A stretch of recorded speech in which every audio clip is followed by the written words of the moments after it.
Case मुकदमा से। इसलिए अपना अहंकारी, ये अंग्रेजों वाला अहंकारी घमंड उतारिए और सामने आके बैठ के बात कीजिए। रेतों की जो समस्या समाधान कीजिए। अरे विनोद बाबू के टाइम 1991 में जो कागज में लिखा पड़ी हुआ है, आप उसको पूरा नहीं कर रहे हैं तो पीटेंगे नहीं तो क्या करेंगे, चुमा लेंगे? ईमानदारी से बोलिए मेरे बिहार और यूपी के भाइयों, मेरी बात सुन रहे हैं, बताइए अगर आपकी जमीन में आपके पूर्व जो आप कहते हैं ना 12 बीघा में पुदीना बा, मेरे बिहार के भाइयों आप कहते हैं ना 12 बीघा में पुदीना बा, तो ईमानदारी से बताइए अगर आपकी 12 बीघा की जमीन बीटीपीएस ले ले, आपकी 12 बीघा की जमीन डीवीसी ले ले और आपको नौकरी में ना रखे, आप क्या करते? सही बोल रहे हैं। अगर बिहार होता ना तो एक एक पदाधिकारी को लोग पटक पटक के मार देता। तो मैं डीवीसी के प्रबंधन आपको स्पष्ट चेताना चाहूंगा, अगर डीवीसी का प्रबंधन मेरी बात सुन रहा है, आप झारखंड के लोग काउंटर करेंगे। आपने बहुत जुल्म सितम किया है, आपने हमारे लोगों को बहुत सताया है, आप झारखंड के लोग काउंटर करेंगे।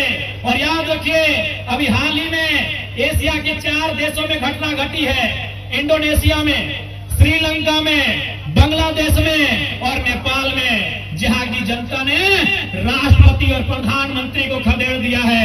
आप तो जीएम है, आप सीएमडी है, आप एडीजीएम है, आप एचआर है, आप ठेकेदार हैं, यानी जनता चाह लेना तो आपको खदेड़ के यहां से बाहर कर देगी। और जनता को यह चाहना होगा, झारखंड की जनता को यह चाहना होगा। आप अभी हाल के इतिहास को पढ़िए, इतिहास भी नहीं वर्तमान को पढ़िए। इंडोनेशिया में क्या हुआ, श्रीलंका में क्या हुआ श्रीलंका में याद है आपको? जनता ने राष्ट्रपति के घर को घेर लिया, राष्ट्रपति को भागना पड़ा श्रीलंका से। बांग्लादेश में क्या हुआ, प्रधानमंत्री को भागना पड़ा बांग्लादेश से। नेपाल में क्या हुआ, प्रधानमंत्री को भागना पड़ा नेपाल से। तो ये तो सीएमडी, जीएम, एडीजीएम यही न है। अगर जनता चाहेगी ये भी बात करेंगे, जनता को चाहने की आवश्यकता है। बिल्कुल आपको सबक लेना चाहिए, उन 4 देशों की घटना से आपको सबक लेना चाहिए कि अगर कोई करप्टेड है, यदि कोई करप्शन के साथ देता है, उन्होंने प्रधानमंत्री को नहीं छोड़ा, राष्ट्रपति को नहीं छोड़ा, अरे मंत्री को नहीं छोड़ा, तो सीएम को, सीएमडी क्या है भाई, ये जीएम क्या है भाई, एचआर क्या है, ये प्रोजेक्ट ऑफिसर क्या है, ये वो गाजर और मूली के बराबर है, गाजर और मूली के बराबर है। बस जनता को जरूरत करना होगा। अरे किस चीज का डर है, किस चीज का डर है कि आपको जेल में भर दिया जाएगा? अरे नाइजर में आतंकवादियों के कब्जे में जो लोग हैं, उनसे अच्छा झारखंड का जेल है या नहीं है? क्या डर है झारखंड के विस्थापितों? किस बात का डर है कि आप आंदोलन करेंगे तो आपको जेल में भर दिया जाएगा? अरे नाइजर में 5 लोग आतंकवादी के कब्जे में हैं, उनसे पूछिए, उनके परिवार के लोगों से पूछिए। अरे टेलीफोन में बात नहीं हो पाता है। अगर आप जेल चले भी गए तो आपकी बीवी, आपके बच्चे 15 दिन में जाकर आपका भेंट मुलाकात कर सकते हैं। जेल जाने का डर है, केस होने का डर है, किस बात का डर है? जेल जाने का डर है, केस मुकदमा होने का डर है। अरे विदेशों में जो हमारे साथ हो रहा है, गुजरात, महाराष्ट्र में जो हमारे साथ हो रहा है, टावर लाइन में जो हमारे साथ हो रहा है, उससे अच्छा जेल है। जेल में 3 टाइम लिखा ना मिलेगा। यदि आंदोलन करते करते, यदि हक की लड़ाई लड़ते लड़ते जेल भी हुआ तो मेडिकल की सुविधा मिलेगी। बिल्कुल, अगर जेल में कैदी को कुछ होता है तो सीधे जिला के पुलिस कप्तान पे दाग लगता है, उस जेलर पे दाग लगता है। कोई अपनी नौकरी संकट में नहीं डालेगा। 3 टाइम लिखा ना मिलेगा, भले खिचड़ी मिलेगा, 3 टाइम खाना मिलेगा। एक जगह अगर आप बोल देंगे हमको खांसी हुआ है तो डॉक्टर की टीम आके जांच करेगी कि नहीं? तो नाइजर में जो भाई लोग हैं, उनके परिवार से जाके पूछिए, टेलीफोन में भी बात नहीं होता है। उससे अच्छा है झारखंड में लड़िए, आंदोलन करिए, चक्का जाम करिए, और जरूरत पड़े तो वही गांधी का लाठी लेकर 2-4 पदाधिकारियों के कपार में दे मारिए। लाठी मारने से भी ज्यादा बड़ा केस नहीं होता है। वहां विदेश जाने से अच्छा है अपने राज्य में लड़ना सीखो। जमीन तुम्हारी, खेत तुम्हारा, गांव तुम्हारे, और बिलाती बाबू लोग आंख दिखा के शोषण और शासन करेगा, ये बर्दाश्त के बाहर है। आज अभी हमारे बड़ी उपाध्यक्ष जी ने आज चर्चा किया, लालचंद महतो, आज 10 दिन हो गया उनका डेड बॉडी का। दुबई में उनका डेथ हुआ है। कहाँ? दुबई में। आज 10वां दिन हो गया। लगातार हम प्रयास कर रहे हैं, कभी राज्यपाल महोदय से बात कर रहे हैं, कभी श्रम नियोजन मंत्री जी से बात कर रहे हैं, तो कभी जो प्रवासी विभाग है, तो कभी भारत की एम्बेसी से बात कर रहे हैं। लगातार हम लोग प्रयास कर रहे हैं, लेकिन आज भी 10 दिन बीत चुका है। 10 दिन हो चुका है। वो कहाँ मरा है? दुबई में। दुबई कहाँ है? आपको भी मालूम है। 7 समुद्र पार किधर है? आपको भी मालूम है। कितना दूर है? आपको भी मालूम है। यानी मरने के बाद हमारा मृत शरीर भी इंतजार में रहता है कि कब अपनी गांव की मिट्टी में जाना नसीब होगा। उससे अच्छा है ये आंदोलन, उससे अच्छा है ये जेल की कोठरियां, उससे अच्छा है ये पुलिस की लाठियां जो विदेश में आप जाके मारे जा रहे हैं। और एक नहीं, मैंने विधायक बनने के बाद, चूंकि मैंने एक डाटा निकाला, मैं नाम भूल गया था, हमारे माही पटेल जी, हमने माही पटेल जी को कहा कि माही भाई एक डेटा निकालिए कि हमारे विधायक बनने के बाद झारखंड में कितने प्रवासी मजदूर वो मारे गए हैं, एक्सीडेंट में, घटना में, दुर्घटना में, नौकरी करते करते कितने लोग मारे गए हैं। लगभग 50 की संख्या में डेटा मिला। अभी साल भर नहीं हुआ है हमारा विधायक बना हुआ और 50 की संख्या प्रवासी मजदूरों की मौत ने पार कर दिया है। 50 लोग महीने होते हैं, अभी 9-10 महीना हुआ है, यानी 1 महीना में 5 मजदूर मर के वापस आ रहा है। 1 महीना में 5 प्रवासी मजदूर झारखंड के बाहर मर रहा है। ये मेरा अभी कहाँ का डेटा है? डुमरी पर, ये बोकारो, धनबाद, बिशुनगढ़ माने हजारीबाग और गिरिडीह, ये 4 जिला का डेटा है। 24 जिला हमारे झारखंड में है। मैंने 4 जिला का डेटा निकाला है। 50 की संख्या में प्रवासी मजदूर मारे, मैंने एक्सीडेंट में, घटना में, ये नौकरी करने के टाइम मारे जा चुके हैं, उनकी मौत हो चुकी है। इसीलिए आज समय आ चुका है, तुम्हारे राज्य में, हमारे राज्य में, आपके राज्य में अनगिनत नौकरियां हैं, ठेकेदारी है, बगल में छाई पॉइंट है, डीबीसी है, बीटीपीएस है। हम विदेशों में जाके मर रहे हैं, हम प्रदेशों में जाके मर रहे हैं। उससे अच्छा है प्रबंधन से 2-2 हाथ कर लिया जाए। उससे अच्छा है डीबीसी से उठापटक कर लिया जाए। उससे अच्छा है इनसे एक बार लड़ लिया जाए, इनसे भिड़ लिया जाए। क्या गलत बोल रहे हैं? क्योंकि याद रखिएगा, यदि आप साधु नहीं हैं, यदि आप साधु नहीं बने हैं, तो भैया आपको अपने रोजगार की चिंता होनी चाहिए। रोजगार की चिंता किनको नहीं है? जो पारसनाथ में साधु बन के हैं, उनको रोजगार की चिंता नहीं है। जो पीर फकीर बन गए हैं, जिन्होंने संन्यास ले लिया है, उनको रोजगार की चिंता नहीं है। उनको कोई भरपेट भोजन देता है, वही उनके लिए काफी है। उसके बाद वो अपने ईश्वर हो, अल्लाह हो, जिस धर्म को मानते हैं उनका भजन कीर्तन करते हैं। लेकिन यदि आपका परिवार है, यदि आपकी पत्नी है, यदि आपका बच्चा है, तो रोटी की तलाश करनी होगी। आपको रोटी की तलाश करनी होगी। यदि आपका परिवार है, आपके बच्चे हैं, आपकी माता पिता हैं और आपका एक घर है, आप अगर सामाजिक जीवन जी रहे हैं, आप यदि गृहस्थ जीवन जी रहे हैं, तो आपको रोटी की तलाश करनी होगी। क्योंकि आप पेट को नहीं समझा सकते हैं, नहीं सकते हैं। तो इसलिए मैंने कहा कि आज झारखंड को जरूरत है उलगुलान की, झारखंड को जरूरत है अपने हक अधिकार को लड़ाई लड़के लेने की। चाहे वो सामने वाला डीबीसी प्रबंधन हो या सीटीपीएस हो या बीटीपीएस हो, अगर हमारे हक अधिकार के बीच आएगा, यदि वो टकराएगा, तो इस बार उसे चूर चूर होना पड़ेगा। ये संकल्प हमें लेना होगा, ये संकल्प लेना होगा हमारी माओ बहनों, हमारी नारी शक्ति। ये संकल्प आपको भी लेना होगा, क्योंकि आप भी जानते हैं, जब इन जमीनों पर, ये जो जमीन आप देख रहे हैं, जो शायद गोविंदपुर के गांव का है, जब वो जमीन था, वहां धान की फसल उगाई जाती थी, वहां साग सब्जी उगाए जाते थे, वहां खेती किया जाता था। उस समय महिला और पुरुष दोनों बराबर थे कि नहीं? अगर मर्द समाज, यदि पुरुष समाज हल चलाने का काम करता था, तो महिला समाज रोपने का काम करती थी। यानी जब हमारे खेत थे, ये बात विशेषकर अपनी माओ बहनों से कहेंगे कि जब हमारे पास खेत थे, सम्मान बराबरी का था, महिलाओं को भी बराबरी का अधिकार था हमारे खेत में। लेकिन जब से फैक्ट्री बना है, नौकरी केवल मर्द लोग कर रहे हैं। इसलिए मैं प्रबंधन को यह भी कहूंगा कि आप व्यवस्था बनाइए कि महिलाओं को भी उनकी योग्यता, उनकी दक्षता और सुरक्षा और सुविधा के अनुसार नौकरी देने का काम करना होगा, क्योंकि विस्थापित केवल मर्द नहीं हुए हैं, विस्थापित महिलाएं भी हुई हैं। और सबसे ज्यादा अगर विस्थापन का दर्द किसी ने झेला है तो महिलाओं ने झेला है, क्योंकि उस समय साग सब्जी होता था तो मार्केट बेचने जाती थी तो 2-4 रुपया बचा के रखती थी।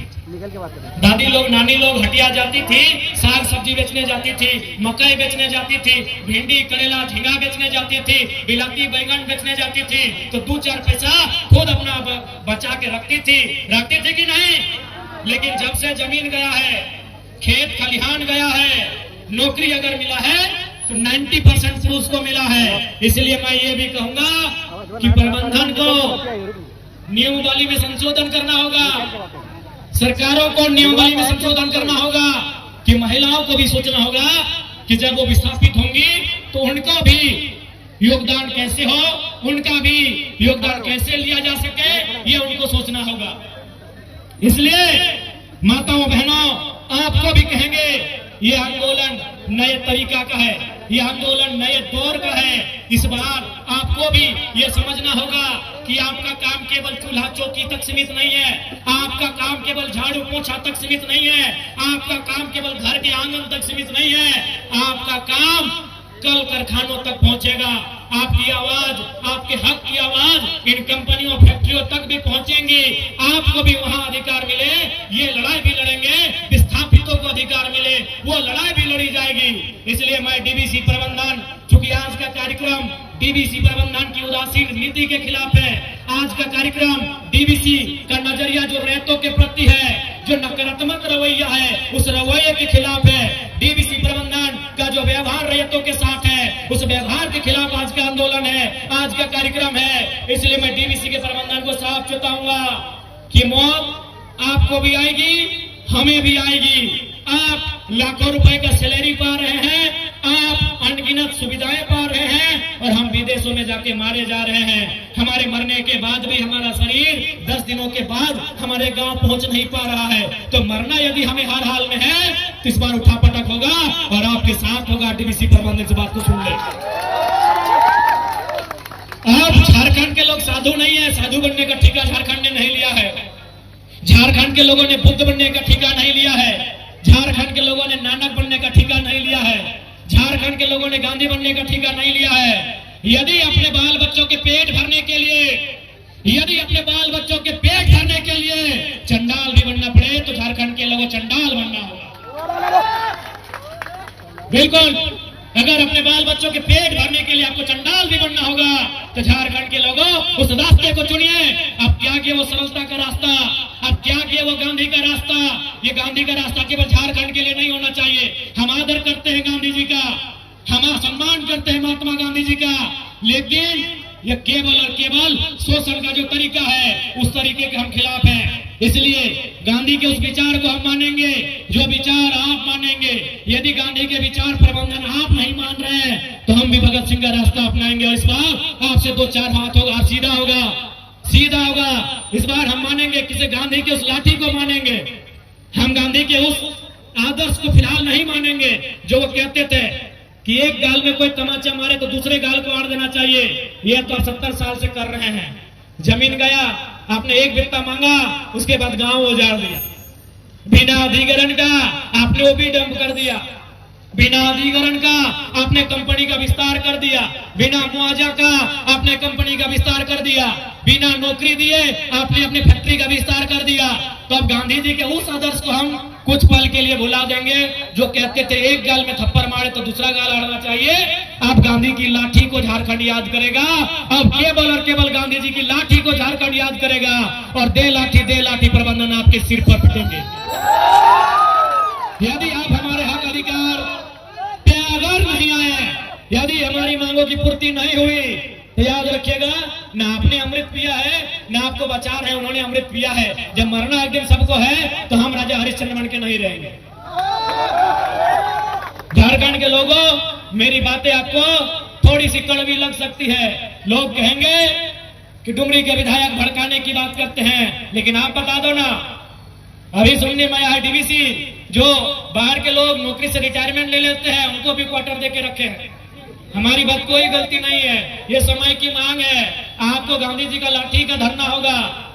अब अगर कोई एक थप्पड़ मारे तो दूसरा गाल आगे नहीं करना है। अब गांधी जी की लाठी को थामना है और प्रबंधन से 2-4 हाथ करना है। जेल होगा, बेल होगा, खेल होगा। जेल से नहीं डरना है, बिल्कुल नहीं डरना है। एफआईआर से नहीं डरना है।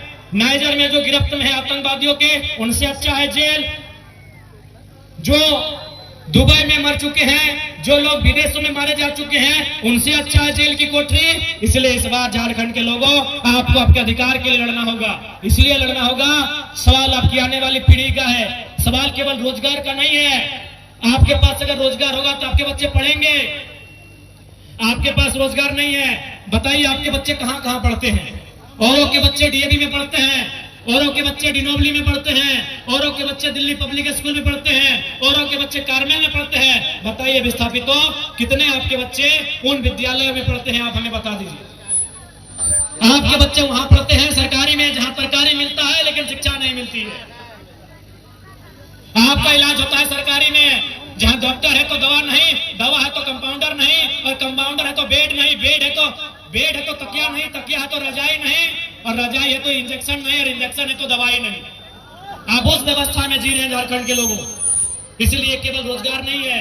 अगर 2 पैसे आपके पास होगा, आपके बच्चे पढ़ेंगे। 2 पैसा आप बचाएंगे, 2 पैसा आप अपने बेहतर भविष्य के लिए लगाएंगे। इसलिए आज ये लड़ाई है। स्पष्ट कहना चाहेंगे, जीवन का डर है हर किसी को है, और सबसे ज्यादा डर तो इन लोग, जितना ऑफिसर है सबसे ज्यादा डर उनको है। एक बार डराइए तो। जीवन में सबसे ज्यादा डर ऑफिसर को है। डीवीसी हो, बीटीपीएस हो या कोई कंपनी रहे, सबसे ज्यादा डर उन ऑफिसर को है।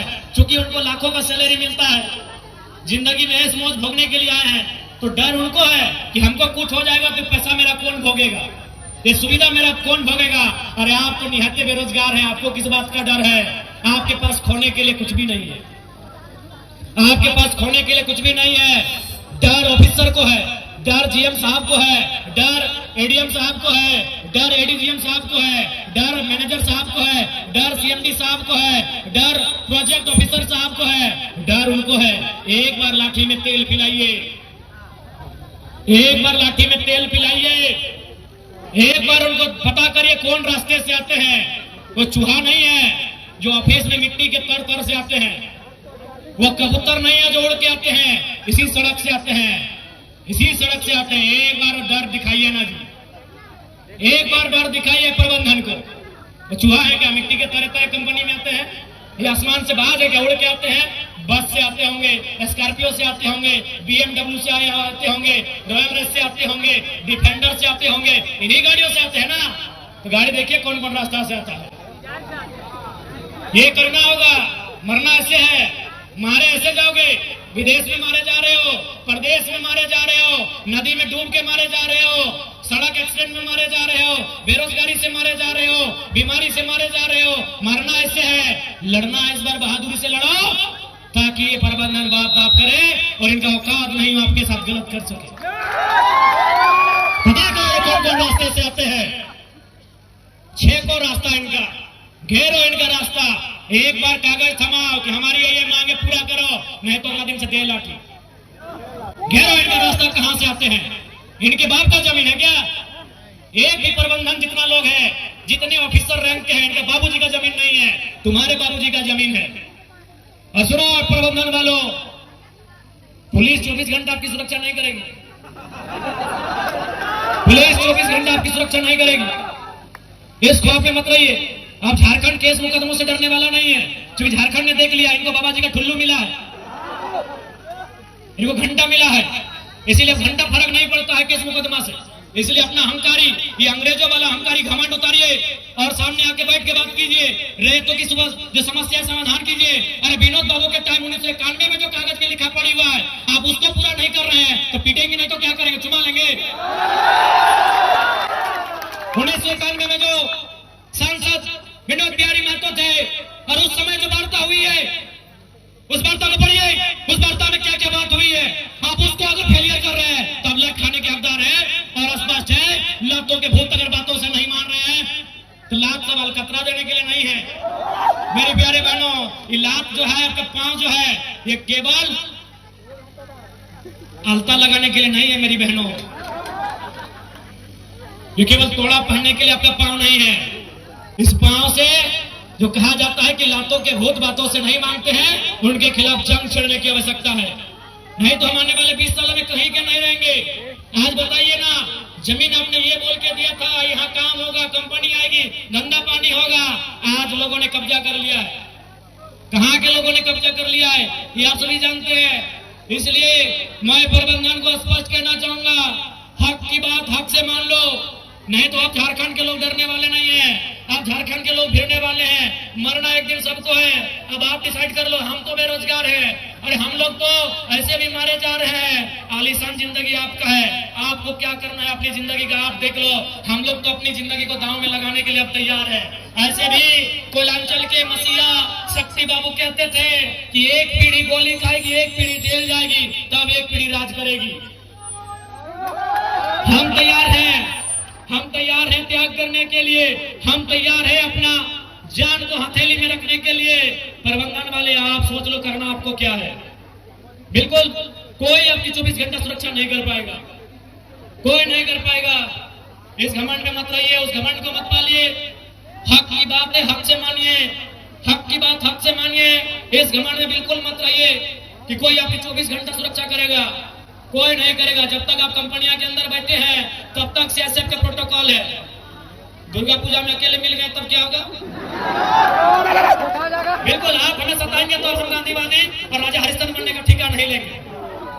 मार के बदले मार होगा। आप हमारा जान ले रहे हैं, हम आपका पांव मत तोड़ेंगे। अब स्पष्ट है, स्पष्ट कहेंगे प्रबंधन वाले, आपने बहुत सताया है झारखंड के लोगों को। आज ये झारखंड के लोगों का धीरज है, ये झारखंड के लोगों का धैर्य है कि 70 सालों से कोर्ट के दरवाजे का चक्कर काट रहे हैं। और आपको भी मालूम है कागज पत्र में झारखंडी कमजोर रहे हैं, इस बात को स्वीकारिए। आप खुद बोलिए ना, आपके घर में पहला ग्रेजुएट कब आया? 1970 में था। आपके गांव में पहला ग्रेजुएट कब आया?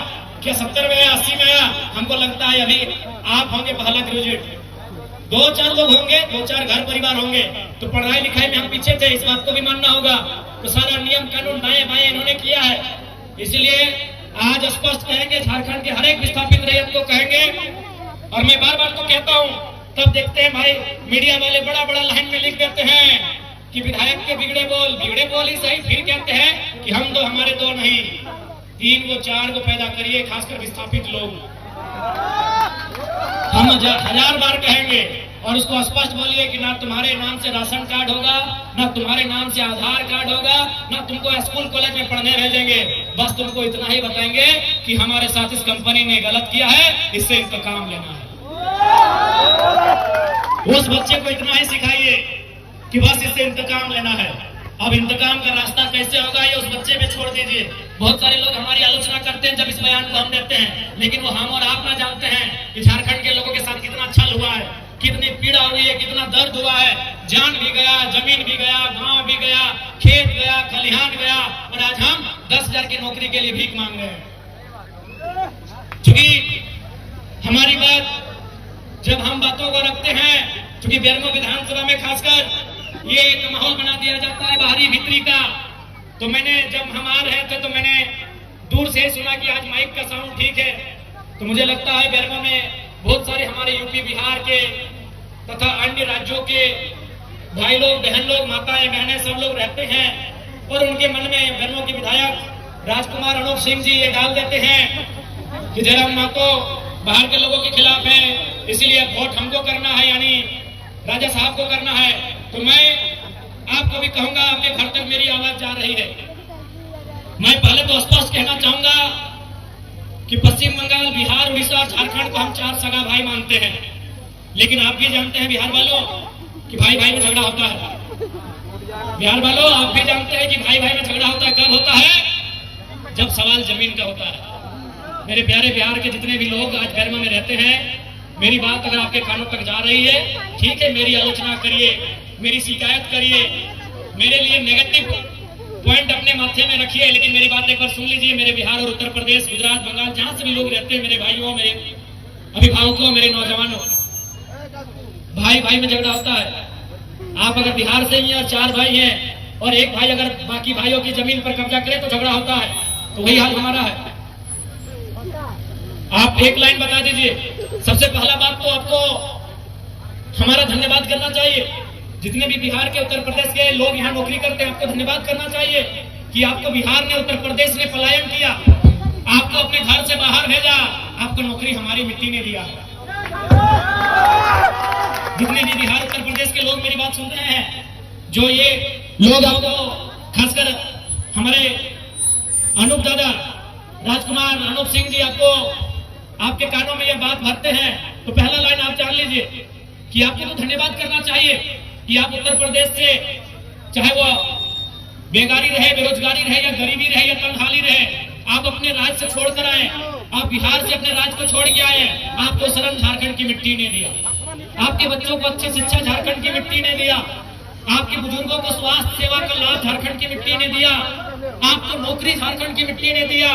तो आपको धन्यवाद करना चाहिए। दूसरी बात, एक बात आप बता दो, मान के चलिए बिहार के भाइयों, उत्तर प्रदेश, गुजरात, बंगाल के भाइयों, यदि आपके पूर्वजों की जमीन किसी कंपनी ने 10 एकड़, 5 एकड़, 25 एकड़ लिया हो और आपके लात मार के भगा दे, तो आपको कैसा लगेगा? ये सवाल मैं बिहार के भाइयों से पूछ रहा हूँ। ये सवाल मैं उत्तर प्रदेश के भाइयों से पूछ रहा हूँ, जिनके मन में मेरे लिए नेगेटिव भर दिया जाता है। डीबीसी की जमीन किसकी है? आप बताइए मेरे बिहार और उत्तर प्रदेश के भाइयों, क्या वो जमीन आपकी है? आप ईमानदारी से बता दो, ईमानदारी से आप बता दो, क्या वो जमीन आपकी है? नहीं है, वो जमीन हमारी है।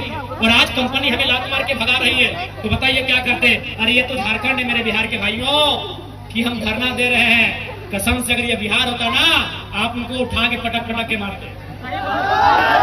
मेरे बिहार के भाइयों, अगर डीवीसी बिहार में होता, मेरे उत्तर प्रदेश के भाइयों, अगर गर्मों के कोयला के खदान बिहार, उत्तर प्रदेश में होते और आपको नौकरी में नहीं रखा जाता, कसम से पटक के वही मारते हैं। तो हम धरना दे रहे हैं। ईमानदारी से बोलिए मेरे बिहार और यूपी के भाइयों, मेरी बात सुन रहे हैं, बताइए अगर आपकी जमीन में आपके पूर्वज, जो आप कहते हैं ना 12 बीघा में पुदीना बा, मेरे बिहार के भाइयों, आप कहते हैं ना 12 बीघा में पुदीना बा, तो ईमानदारी से बताइए, अगर आपकी 12 बीघा की जमीन बीटीपीएस ले ले, आपकी 12 बीघा की जमीन डीवीसी ले ले और आपको नौकरी में ना रखे, आप क्या करते? सही बोल रहे हैं। अगर बिहार होता ना, तो एक एक पदाधिकारी को लोग पटक पटक के मार देता। ये झारखंड है, इसीलिए धरना दे रहे हैं। ये झारखंड है, इसीलिए कोर्ट कचहरी जा रहे हैं। मैं बिहार के भाइयों से पूछ रहा हूं, क्योंकि बहनों में आज चोंगा का आवाज बहुत दूर तक जा रहा है। मुझे आपसे कोई शिकायत नहीं है, ना कोई शत्रुता है। आपको बिल्कुल, हमने बोला 4 लोगों को हम अपना सगा भाई हम लोग मानते हैं। पश्चिम बंगाल, बिहार, उड़ीसा और झारखंड। उत्तर प्रदेश को हम लोग फुफेरा भाई मानते हैं। हाँ, उत्तर प्रदेश वाले भाई हम लोग फुफेरा भाई हैं, बिहार वाले हम लोग सगा है। बिहार हमारा मंझला भाई है, उड़ीसा हमारा संजला है, और हम झारखंड सबसे छोटे हैं। चूंकि हम, इतिहास यही कहता है कि हम लोग बंगाल प्रेसिडेंसी का हिस्सा थे। 4 प्रदेश, पश्चिम बंगाल, बिहार, उड़ीसा और झारखंड, ये इतिहास में अंग्रेजों के कालखंड में, मुगलों के समय में लगभग बंगाल प्रेसिडेंसी का हिस्सा था। इसीलिए हम संवैधानिक जो देश हमारा बना, कहीं ना कहीं अंग्रेजों की भूमिका है, तो हम अंग्रेजों के कालखंड से ही मानते हैं। आप हमारे बड़े भाई हैं और आपसे हमारा झगड़ा उस समय होगा जब हम आपका हिस्सा मांगेंगे या आप हमारा हिस्सा पे नजर गिराएंगे, झगड़ा होगा। आप मेहमान बन के आएंगे, स्वागत होगा, बिल्कुल स्वागत होगा। और आज भी तो हम कहते हैं, हम 75% मांग रहे हैं, 25% में बिहार के लोग आए, स्वागत है। उत्तर प्रदेश के लोग आए, स्वागत। एक बार आप दिल में हाथ रख के देखो, बिहार के भाइयों, एक बार ईमानदारी से बोलो, यहाँ जो ठेका मिलता है, नौकरी छोड़िए, कई को झारखंडी को मिलता है। उत्तर प्रदेश के ठेकेदारों, बिहार के ठेकेदारों, यार कुछ भी करो, मानवता है ना, मानवता है तो दिल में हाथ रख के बोलो, तुम्हारा जमीन नहीं, तुम्हारा गांव नहीं, और तुम यहाँ करोड़ों का ठेका लेते हो और हम धूल फांकते हैं। बताओ गलत है कि नहीं है?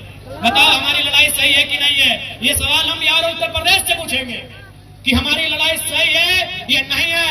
आप अपने घरों की खिड़कियों से सुन रहे हैं मुझे, बाहर आके जवाब दीजिए कि हमारी लड़ाई सही है या नहीं है।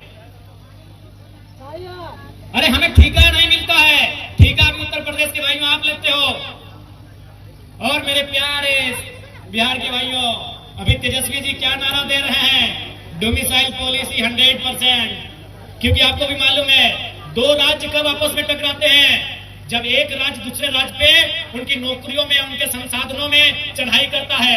आज बिहार में, बिहार से ज्यादा उत्तर प्रदेश के लोग नौकरियां करने लगे हैं, इसलिए बिहार में भी नारा गूंज रहा है कि नौकरी बिहारी को। गूंज रहा है कि नहीं गूंज रहा है? तो अगर झारखंड में वो नारा गूंजे तो क्या गुनाह है? आपको मालूम है कृष्णा नदी है कि कावेरी है भाई, जिसमें महाराष्ट्र और कर्नाटक आमने सामने होते हैं? कावेरी है। हाँ पढ़ने, लेकिन एक्चुअली हम लोग भी बहुत दिन पहले पढ़े हैं, जब ये कॉलेज में थे तब पढ़े, थोड़ा भूल गए। आप याद करें, कावेरी नदी है ना?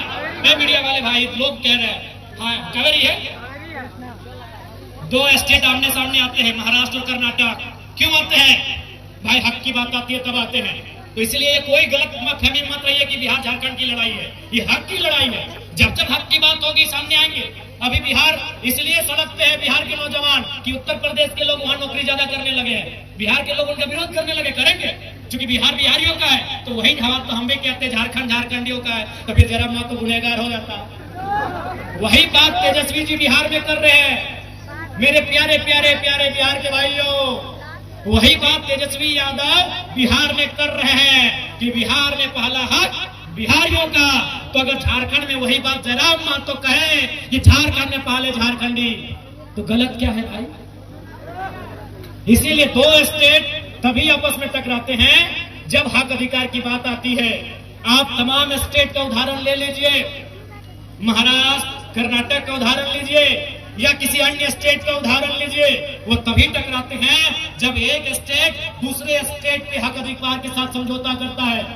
आप बाला साहब बाल ठाकरे को पूरा देश अभी जानता है, एक मजबूत नेता महाराष्ट्र के, लेकिन शुरुआत कहां से हुआ न? जब मद्रास के लोग महाराष्ट्र में हावी हो गए, मद्रास के लोग हर एक जगह हावी हो गए, महाराष्ट्र में मद्रास के लोग हर एक जगह हावी हो गए, तब बाल ठाकरे आके बोले कि महाराष्ट्र मराठी मानुस का। क्या गलत बोले भाई? क्या गलत बोले?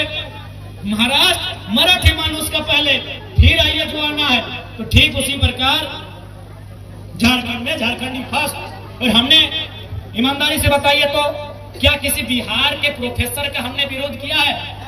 क्या उत्तर प्रदेश के किसी डीसी या एसपी का हमने विरोध किया है? नहीं, चूंकि वो ए ग्रेड की नौकरी है, वो ए ग्रेड की नौकरी है, वो देश स्तर में कोई कहीं से आ सकता है। भैया अगर चपरासी में भी आप चले आएंगे तो बताइए छोटा भाई विरोध करे कि नहीं करे? इसीलिए मेरा ये सवाल मेरे बिहार के भाइयों से है, आप उत्तर दे दो, अपनी बालकोनी से बाहर आओ। और ईमानदारी से बोल रहे हैं, ये जो बालकोनी आप देख रहे हैं वो भी हमारी जमीन पे है, फिर भी हम लोग को गाली देते हैं, फिर भी हम लोग को गाली देते हैं। अरे भाई ये झारखंड के भोले भाले लोग हैं कि हमने आपको जमीन भी दिया, नौकरी भी दिया, आपके बच्चों को अच्छी शिक्षा भी मिला, अच्छा स्वास्थ्य भी मिला, करोड़ों का टेंडर भी मिला, और गुनाह क्या हो गया? झारखंड में जय झारखंड बोलना गुनाह हो गया, झारखंड में झारखंडियों की हक की बात करना गुनाह हो गया। तो इसलिए दोहरे ना सोचे, ठंडे दिमाग से और दिल से मैं ये आपके सोचने के लिए छोड़ देता हूं जो बिहार और उत्तर प्रदेश से आए हैं। आप सोचिए, फिर सुबह एक दिन आइए, मिलते हैं और बैठ के हम लोग बात करते हैं। और उस समय आप बोलिए कि जयराम महतो विधायक डुमरी आप लोगों को बांटने का काम कर रहे हैं, उस समय आके कहिए हमें। कोई बांटने का काम नहीं कर रहे हैं, क्योंकि हम आपके IAS IPS के खिलाफ नहीं है, हम आपके प्रोफेसर के खिलाफ नहीं है, हम आपके जनरल मैनेजर के खिलाफ नहीं है। अब 3rd ग्रेड और 4th ग्रेड में नौकरियां अगर आप ये करोगे तो आप ही बता दो हम क्या करें? हम अपने गांवों को लेकर दामोदर नदी में विसर्जन कर दें? हम अपने भाइयों को बहनों को लेकर नदी में जल समाधि में चले जाएं? बताइए, आप बताइए ना कि हमने किसी डीसी को जाके उसके दफ्तर के बाहर नारा लगाया हो कि डीसी साहब गो बैक, एसपी साहब गो बैक, प्रोफेसर साहब गो बैक, मैनेजर साहब गो बैक? क्या नारा लगाया है? नहीं लगाया है। अरे अब 3rd ग्रेड 4th ग्रेड में आउटसोर्सिंग में आप लोग आ जाएंगे, बाहर जाएंगे, तो कोई भी प्रतिकार करेगा। आप अच्छा कहिए, बुरा कहिए, ये आपकी सोच पे निर्भर करता है, ये आपकी सोच पे निर्भर करता है। इसलिए मेरा ये भाषण समर्पित है बिहार और यूपी के भाइयों के लिए, बंगाल के भाइयों के लिए, और जो भी अन्य प्रदेशों के भाई रहते हैं, बहन लोग रहती हैं, गार्जियन लोग रहते हैं, उनके लिए मेरा ये भाषण समर्पित है। आप मेरे इस भाषण को सुनिए और आप खुद डिसीजन लीजिए कि जयराम महतो की आलोचना करने से पहले एक बार सोचना चाहिए आपको कि हमने आपको क्या दिया, ये सोचना चाहिए आपको। इस राज्य को हमने किन परिस्थितियों में बनाया, किन स्थितियों में बनाया, ये आपको सोचना चाहिए। मैं उम्मीद करता हूं कि आज बिल्कुल साफ साफ, इसलिए मैं हिंदी में भाषण दे रहा हूं,